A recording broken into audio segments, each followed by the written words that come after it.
Greetings and welcome to another Impressions video here at Words About Games, and today we're going to be looking at A Plague Tale: Innocence. A Plague Tale: Innocence is a historical action-adventure game set during the Black Death and the 100 Years' War. You'll take on the role of Amicia, a young girl who must shepherd her little brother Hugo across France as they're pursued by the Inquisition, all the while working to avoid the swarms of ravenous rats that plague the dark places of the world. The sounds that A Plague Tale makes are truly skin-crawling. I have to start with this because despite all of the game's other strengths, and there are many, many other strengths, I can't shake the spine-tingling sensation I felt every time I came face to face with the hundreds and hundreds of rats that routinely blocked my path or chased me through the world. Sound plays a huge role in A Plague Tale, from the evocative soundtrack to the surprisingly excellent and heartfelt voice acting. I say surprisingly because most games that are full of English-speaking characters with foreign accents tend to be cringeworthy. But the sound of the rats is going to be something that sticks with me for a while. A Plague Tale is bloody excellent, in case you didn't catch the gist of where I'm going with this video by now. The game had been on the periphery of my radar for a while, but I never paid it much mind until shortly before its release. That was a mistake.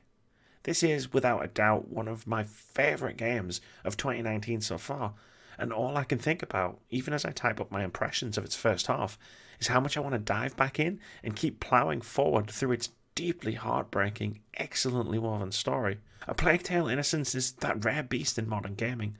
A completely linear, chapter-based game that sees you moving from point A to point B to point C and so on until you've reached the conclusion. And because of this, it's able to tell a superb story with excellent pacing that is sadly lacking in a lot of narrative-driven games that have you constantly wandering away from the beaten path to complete side quests or hoover up hundreds of collectibles. And this tells an excellent story right from the opening chapter. A Plague Tale focuses on protagonist Amicia and Hugo's growing relationship as they make the incredibly fraught journey across France, trying desperately to stay one step ahead of the Inquisition, while surrounded by the Black Death, the soldiers of the British and French armies, opportunistic mercenaries, the rats, and just about everything else you can think of. It's a harrowing, emotional, and downright brutal narrative that's done excellent justice in every regard.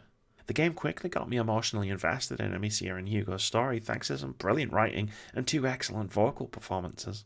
Playing through their struggles as they face a world they're ill-prepared for was an excellent, if grim, experience. But even amongst all the brutality of the story, there was a ray of hope that maybe everything could be okay. The main characters are also backed up by some excellent secondary characters, though the main villain, a faceless avatar of the Inquisition, comes off a bit flat and one-note in his rare appearances. The gameplay lives in service of the narrative, and thanks to the varied gameplay sections within each chapter and the mechanics of looking after Hugo, this keeps things moving at a fairly steady pace, whilst also doubling down on focusing on the relationship between little brother and big sister. You're charged with protecting Hugo, both in the narrative and in the gameplay. He'll hold your hand when you tell him to follow you. You'll need to help him up ledges and ladders before ascending them yourself, and if you leave him alone and wander too far away, he'll panic. If this all sounds like a pain, don't worry, it most definitely isn't. Apart from occasionally directing him and your other allies, or having to make sure you don't leave him alone for too long, he basically functions as an extension of the protagonist. Wherever you move, he moves, that kind of thing.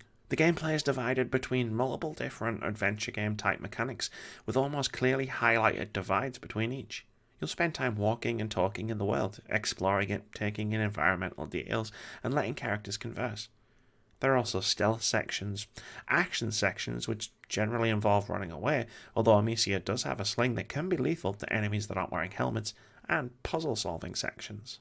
Even these are neatly separated between sections with human enemies and sections involving swarms of rats, with the two sometimes intermixed. Sneaking past human enemies is your fairly standard stealth experience. Stay low, stay out of sight, tall grass is your best friend, and distraction is your greatest ally. Getting past rat swarms will generally have you looking to ignite torches, bonfires, haystacks, and the like to drive the swarms away with light. Nothing is terribly complicated. Puzzles aren't overly obtuse, and they aren't overly punishing. A Plague Tale offers just enough of a challenge to make you think about what you're doing, but not so much of a challenge that it forces you to keep failing and repeating sections. And the variety of the multiple different types of gameplay mechanics keeps things fresh and allows the game to mix things up quite frequently. There's also a light crafting system that will see you gathering materials in the world to create upgrades and make items. Gear, which you'll unlock as you progress the story, is quite useful, allowing you more and more options when you approach the varied situations you'll find yourself in. Upgrades, on the other hand, feel fairly superfluous, allowing you to upgrade your sling, inventory capacity, and other things. I invested in a couple of upgrades, but I never felt any difference in gameplay, deciding instead to hoard my crafting materials for the infinitely more useful gear. A Plague Tale Innocence is one of my favourite games of the year so far. It might even be my number one favourite gaming story of the year so far. The narrative, grounded in the strained, evolving relationship between an estranged brother and sister forced on a perilous journey across a treacherous land, is fantastically well realised. The writing, pacing, and voice acting, they're all excellent, and I constantly need to know where it's all going next.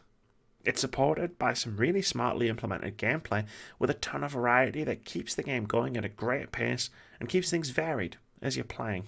Thank you very much for watching this video. If you've enjoyed it, please leave us a comment, like, or subscribe to the channel if you haven't already. We've got tons of awesome videos coming every week, including review impressions, indie game of the week, debate-driven top 5 lists, video essays, and our weekly podcast where we discuss games, gaming culture, and the games industry. We also stream 3 times a week at twitch.tv/wordsaboutgames. But most importantly, have a fantastic day.